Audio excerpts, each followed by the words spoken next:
Hi friends, అందరికీ నమస్కారం. Welcome to biology for DSC. నేను మీ హర్లీలా. ఫ్రెండ్స్, ఇంటర్మీడియట్ మొదటి సంవత్సరం జువాలజీ 8వ యూనిట్ జీవావరణం పర్యావరణం పార్ట్ 12 వీడియోని చూద్దాం. వీడియోలోకి వెళ్ళే ముందు బయాలజీ ఫర్ డిఎస్సి ఛానల్ని లైక్, షేర్, సబ్స్క్రైబ్ చేయండి. Stay tuned and keep watching. సహభోజకత్వం లేదా కమెన్సలిజం, వీటి అంతర్చర్యలలో ఒక జాతి జీవులు లబ్ధి పొందుతాయి, రెండవ జాతి జీవులకి లాభం లేదా హాని ఉండకపోవచ్చు. తిమింగలం వీపుపై ఉండే బర్నాకిళ్ళు లబ్ధి పొందుతాయి, కానీ తిమింగలానికి ఎటువంటి లబ్ధి ఉండదు. సహభోజకత్వానికి ఉదాహరణ కాటిల్ ఎగ్రెట్, ఒక రకమైన పక్షిది. మేసే పశువులు అత్యంత దగ్గర సంబంధం కలిగి ఉంటాయి. క్రింద పచ్చికలో ఉన్న ఎగ్రెట్ పక్షులు గేదెలకి దగ్గరగా ఉండడం వలన మేసే సమయంలో గేదెలు తలను అటు ఇటు కదిలించినప్పుడు కీటకాలు పైకెగురుతాయి. ఈ సమయంలో ఎగ్రెట్ పక్షులు కీటకాలను పట్టుకొని తింటాయి. అంటే ఇక్కడ ఎగ్రెట్ పక్షులకి లాభం, కానీ ఆవులకి కానీ గేదెలకి కానీ ఎటువంటి లాభం లేదు. సహభోజకత్వానికి మరొక ఉదాహరణ సీ ఎనిమోన్. సీ ఎనిమోన్కి స్పర్శకాలు, వాటిలో దంశకణాలు ఉంటాయి. దంశకణాలు అంటే ఏంటి? స్టింగింగ్ సెల్స్ ఉంటాయి. వీటికి దగ్గరగా క్లోన్ చేపలు ఉంటాయి. సీ ఎనిమోన్కి స్పర్శకాలు, వాటిలో దంశకణాలు ఉంటాయి. వీటికి దగ్గరగా క్లోన్ చేపలు ఉంటాయి. పరభక్షకాల నుంచి చేపకు రక్షణ. సీ ఎనిమోన్లోని స్పర్శకాలు, దంశకణాలకు దగ్గరగా పరభక్షకాలు రాలేవు, తద్వారా చేపకు రక్షణ ఉంటుంది. సీ ఎనిమోను, క్లోన్ చేపలు సహభోజకత్వంలో ఉంటాయన్నమాట. సీ ఎనిమోన్కి ఏముంటాయి? స్పర్శకాలు, వాటిలో దంశకణాలు ఉంటాయి. అయితే సీ ఎనిమోన్కి దగ్గరగా ఈ క్లోన్ చేపలు ఉంటాయి కదా. పరభక్షకాల నుంచి చేపకు రక్షణగా, అంటే క్లోన్ చేపలని తినడానికి వచ్చే వాటి నుంచి రక్షణగా సీ ఎనిమోన్లోని స్పర్శకాలు, దంశకణాల దగ్గరికి పరభక్షకాలు అనేవి రాలేవు. అంటే క్లోన్ చేపలను తినడానికి వచ్చే పరభక్షకాలు అనేవి సీ ఎనిమోన్ ఉండడం వల్ల అక్కడికి రాలేవు అనమాట. తద్వారా చేపకి రక్షణ ఉంటుంది, కానీ చేపకి రక్షణ ఇవ్వడంలో సీ ఎనిమోన్కి ఎటువంటి లాభం లేదు. నెక్స్ట్ మొక్కల విషయానికి వస్తే ఆర్కిడ్ అని ఎపిఫైట్ మొక్క మామిడి కొమ్మపై ఉండడం వల్ల, ఆర్కిడ్ అని ఎపిఫైట్ మొక్క మామిడి కొమ్మపై ఉండడం వల్ల ప్రత్యేకంగా సూర్యరశ్మికి బహిర్గతం అవుతుంది. మామిడి చెట్టుకి ఎటువంటి లాభము లేదు. ఆర్కిడ్ అని ఎపిఫైట్ మొక్క మామిడి కొమ్మపై ఉంటుందన్నమాట. ఆర్కిడ్ అని ఎపిఫైట్ మొక్క ఇది ప్రత్యేకంగా సూర్యరశ్మికి బహిర్గతంగా అవుతుందన్నమాట. మామిడి చెట్టుకి ఆర్కిడ్ ఉండడం వల్ల ఎటువంటి లాభం లేదు. ఇది ఒక సహభోజకత్వానికి ఉదాహరణ. నెక్స్ట్ అన్యోన్యాశ్రయ సహజీవనం, మ్యూచువలిజం. ఈ అంతర్చర్యలో రెండు జాతి జీవులు లాభం పొందుతాయి. అన్యోన్యాశ్రయ సహజీవనంలో రెండు జాతి జీవులు లాభం పొందుతాయి. అన్యోన్యాశ్రయ సహజీవనానికి మొక్కలు, జంతువుల మధ్య సంబంధాలు కనిపిస్తాయి. పుష్పంలో పరాగ సంపర్కం జరగడానికి, విత్తనాల వ్యాప్తి జరగడానికి మొక్కలకు జంతువుల సహాయం కావాలి. ప్రతిఫలంగా పుష్పంలోని తేనె, పుప్పొడి పరాగ సంపర్క నిర్వాహక జంతువులకు చేసే జంతువులకు రసభరిత పోషకభరిత ఫలాలు అందుతాయి. ఇక్కడ అన్యోన్యాశ్రయ సహజీవనంలో రెండు జాతి జీవులకి లాభం ఉంటుంది. అన్యోన్యాశ్రయ సహజీవనానికి మొక్కలు, జంతువుల మధ్య సంబంధాలు కనిపిస్తాయి. పుష్పంలో పరాగ సంపర్కం జరగడానికి, విత్తనాల వ్యాప్తి జరగడానికి మొక్కలకు జంతువుల సహాయం కావాలి. ప్రతిఫలంగా పుష్పంలోని తేనె, పుప్పొడి పరాగ సంపర్క నిర్వాహక జంతువులకు చేసే పరాగ సంపర్క నిర్వాహక జంతువులకు రసభరిత పోషకభరిత ఫలాలు అందుతాయి. మొక్క, జంతువుల అంతర్చర్యలు తరచూ అన్యోన్యాశ్రయ సహజీవనకారులు, సహజీవ పరిణామాన్ని కలిగి ఉంటాయి. మొక్క, జంతువుల అంతర్చర్యలు తరచూ అన్యోన్యాశ్రయ సహజీవనకారులు, సహజీవ పరిణామాన్ని కలిగి ఉంటాయి. పుష్పాలు సంబంధిత పరాగ సంపర్క నిర్వాహక జంతుజాతులు పరస్పర సంబంధ బాంధవ్యాన్ని కలిగి ఉంటాయి. పుష్పాలు సంబంధిత పరాగ సంపర్క నిర్వాహక జంతుజాతులు పరస్పర సంబంధ బాంధవ్యాన్ని కలిగి ఉంటాయి. మొక్క ఉదాహరణ, మొక్కలు కనుక చూసుకున్నట్లయితే మనకి లైకెన్స్ అనేవి అన్యోన్యాశ్రయ సహజీవనాన్ని వివరిస్తుంది. దీనిలో ఫంగస్, కిరణజన్య సంయోగ క్రియ జరిపే సైవలం లేదా సైనోబాక్టీరియా, అలాగే మైకోరైజా సంబంధంలో శిలీంధ్రాలు మరియు ఉన్నత శ్రేణి మొక్క వేళ్ళు. శిలీంధ్రాలు మొక్కకు అవసరమైన పోషక పదార్థాలను నేల నుంచి గ్రహిస్తాయి. మొక్క శక్తినిచ్చే పిండి పదార్థాలను శిలీంధ్రాలకు అందిస్తుంది. ఇక్కడ మనకి అన్యోన్యాశ్రయ సహజీవనానికి ఉదాహరణ ఏంటంటే లైకెన్స్ అనమాట. దీనిలో ఏమవుతుంది? ఫంగస్, కిరణజన్య సంయోగ క్రియ జరిపే సైవలం లేదా సైనోబాక్టీరియా, కిరణజన్య సంయోగం అంటే శైవలము శిలీంధ్రము కలిపి సహజీవనం చేస్తాయి. దీన్ని ఏమంటాం మనం? లైకెన్స్ అంటాం అనమాట. శైవల భాగస్వామి శిలీంధ్ర భాగస్వామి అంటాం కదా. ఈ శైవలాన్ని ఏమంటాం? లేదా సైనోబ్యాక్టీరియా. అలాగే మైకోరైజే సంబంధంలో శిలీంధ్రాలు మరియు ఉన్నత శ్రేణి మొక్క వేళ్ళు. మైకోరైజే సంబంధంలో శిలీంధ్రాలు మరియు ఉన్నత శ్రేణి మొక్క వేళ్ళు. శిలీంధ్రాలు మొక్కకు అవసరమైన పోషక పదార్థాలను నేల నుంచి గ్రహిస్తాయి. శిలీంధ్రాలు ఏమవుతున్నాయి? మొక్కకి అవసరమైన పోషక పదార్థాలను నేల నుంచి గ్రహిస్తాయి. మొక్క శక్తినిచ్చే పిండి పదార్థాలని శిలీంధ్రాలకు అందిస్తుంది ఇక్కడ లైకెన్స్లో కనుక మనం చూసుకున్నట్లయితే. నెక్స్ట్ అత్తిపండు పరాగ సంపర్కాన్ని నిర్వహించే కందిరీగ వాస్ప్ ఒకదానితో ఒకటి సంబంధం కలిగి ఉంటాయి.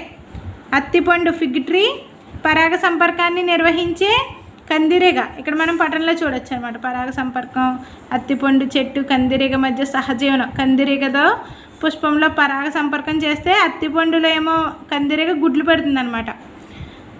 అత్తిపండు పరాగ సంపర్కాన్ని నిర్వహించే కందిరీగ వాస్ప్ ఒకదానితో ఒకటి సంబంధం కలిగి ఉంటాయి. ప్రత్యేక అత్తిపండు జాతులలో పరాగ సంపర్కం సహచర కందిరీగతో మాత్రమే జరుగుతుంది. ఇతర జాతులతో పరాగ సంపర్కం జరగదు. శ్రీకందిరీగ అత్తిపండు ఫలాన్ని గుడ్లు పెట్టడం కోసమే కాకుండా ఫలంలోని వృద్ధి చెందుతున్న విత్తనాలు డింబకాలకు పోషక పదార్థాలుగా కూడా వినియోగిస్తుంది. కందిరీగలు గుడ్లు పెట్టడానికి సరియైన ప్రదేశం కోసం వెతుకులాడే చర్యలో భాగంగా పుష్పాలలో పరాగ సంపర్కాన్ని నిర్వహిస్తాయి. అత్తిపండు వృక్షంలో గల పుష్పాలలో పరాగ సంపర్కాన్ని నిర్వహించినందుకు గాను కందిరీగ డింబకాల వృద్ధి కోసం ఫలంలోని అభివృద్ధి చెందుతున్న విత్తనాలను ఆహారంగా ఇస్తుంది. ఇక్కడ అత్తిపండు, కందిరీగ ఇవి అన్యోన్యాశ్రయ సహజీవనంలో ఉంటాయన్నమాట. పరాగ సంపర్కాన్ని అత్తిపండుకి పరాగ సంపర్కం ఏది నిర్వహిస్తుంది? కందిరీగ నిర్వహిస్తుంది. వాస్ప్ కందిరీగ నిర్వహిస్తుంది. ఒకదానితో ఒకటి సంబంధాన్ని కలిగి ఉంటాయి. ప్రత్యేక అత్తిపండు జాతులలో పరాగ సంపర్కం సహచర కందిరీగతో మాత్రమే జరుగుతుంది. అంటే చాలా అత్తిపండు జాతులలో పరాగ సంపర్కం అనేది దేంతో జరుగుతుంది? సహచర కందిరీగతో మాత్రమే జరుగుతుంది. ఇతర జాతులతో పరాగ సంపర్కం జరగదు. శ్రీకందిరీగ అత్తిపండు ఫలాన్ని గుడ్లు పెట్టడం కోసమే కాకుండా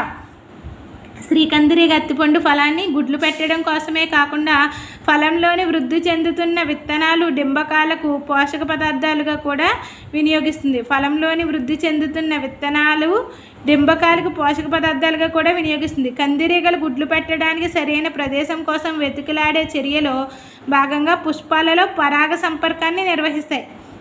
అంటే తన యొక్క ప్రత్యుత్పత్తిని నిర్వహించుకునే క్రమంలో ఈ కందిరీగలు ఇక్కడ అత్తిపండు చెట్ల యొక్క పుష్పాల్లో పరాగ సంపర్కాన్ని కూడా నిర్వహిస్తున్నాయి అన్నమాట. అత్తిపండు వృక్షంలో గల పుష్పాలతో పరాగ సంపర్కాన్ని నిర్వహించినందుకు గాను కందిరీగ డింబకాల వృద్ధి కోసం ఫలంలోని అభివృద్ధి చెందుతున్న విత్తనాలను ఆహారంగా ఇస్తుంది. నెక్స్ట్ ఆర్కిడ్స్లో పుష్పాల అమరిక విధానంలో అధిక స్థాయి భిన్నత్వం కనిపిస్తుంది. మనకి ఇక్కడ ఆర్కిడ్ని చూడొచ్చు మనం. ఆర్కిడ్ పుష్పంపై పరాగ సంపర్కకారి తేనెటీగ అనమాట. ఇది తేనెటీగ ఇది. ఆర్కిడ్ పుష్పాల అమరిక విధానాలలో అధిక స్థాయి భిన్నత్వం కనిపిస్తుంది. ఆర్కిడ్స్ యొక్క పుష్పాల అమరిక విధానంలో భిన్నత్వం కనిపిస్తుంది. వీటిలో అధికంగా పరాగ సంపర్కం చేసే సరియైన కీటకాన్ని ఆకర్షించడం, తేనెటీగలు, బంబుల్ బీస్ కోసం పరాగ సంపర్కం జరిపేలాగా జాగ్రత్తలు తీసుకునే విధంగా పరిణామం చెందాయి. ఈ ఆర్కిడ్ పుష్పాల అమరిక విధానంలో అధిక స్థాయి భిన్నత్వం కనిపిస్తుంది. వీటిలో అధికంగా పరాగ సంపర్కం చేసే సరైన కీటకాన్ని ఆకర్షించడం కోసం ఇక్కడ సరైన కీటకాన్ని అంటే తేనెటీగలు, బంబుల్ బీస్ ఉంటాయి కదా, ఇవి ఆర్కిడ్స్లో పరాగ సంపర్కానికి ఉపయోగపడే కీటకాలు అనమాట. తేనెటీగలు, బంబుల్ బీస్ పరాగ సంపర్కం జరిపేలాగా జాగ్రత్తలు తీసుకునే విధంగా జీవ పరిణామం చెందాయి అంటే మార్పులు అనుకూలనాలు చెందాయి. అన్ని ఆర్కిడ్స్ ప్రతిఫలాన్ని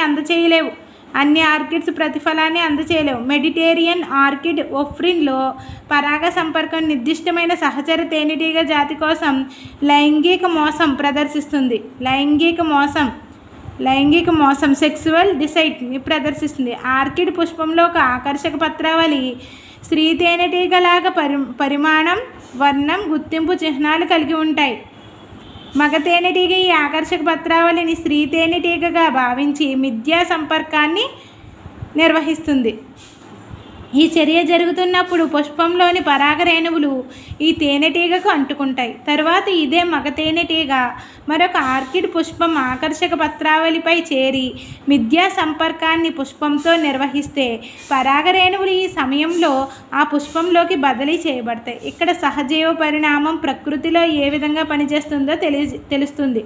తేనెటీగ రంగు అమరికలలో ఏ కారణం చేతనైనా స్త్రీ తేనెటీగ రంగు జీవ పరిణామ క్రమంలో ఏదైనా మార్పు జరిగితే పరాగ సంపర్కం విజయవంతం కావడం తగ్గుతుంది. తేనెటీగ రంగు అమరికలలో ఏ కారణం చేతనైనా స్త్రీ తేనెటీగ రంగు జీవ పరిణామ క్రమంలో ఏదైనా మార్పు జరిగితే పరాగ సంపర్కం విజయవంతం కావడం తగ్గుతుంది. అందుకని ఆర్కిడ్ పుష్పం సహజీవ పరిణామ ప్రభావంతో దాని ఆకర్షక పత్రావళిని కూడా మార్పు చెందిన స్త్రీ తేనెటీగ వలె ఉండేటట్లు చేసుకోవాల్సి ఉంటుంది. ఇక్కడ మనకి అన్ని ఆర్కిడ్స్ ప్రతిఫలాన్ని అందజేయలేవు. అంటే ఇక్కడ ఆర్కిడ్స్ పుష్పాల్లో అమెరికా అధిక స్థాయి భిన్నత్వం కనిపిస్తుంది. వీటిలో అధికంగా పరాగ సంపర్కం చేసే సరైన కీటకాన్ని ఆకర్షించడం కోసం పరాగ సంపర్కం జరిపేలాగా జాగ్రత్తలు తీసుకునే విధంగా ఈ ఆర్కిడ్ పుష్పాలు అనేవి పరిణామం చెందాయి. అన్ని ఆర్కిడ్స్ ప్రతిఫలాన్ని అందజేయలేవు. కానీ మెడిటేరియన్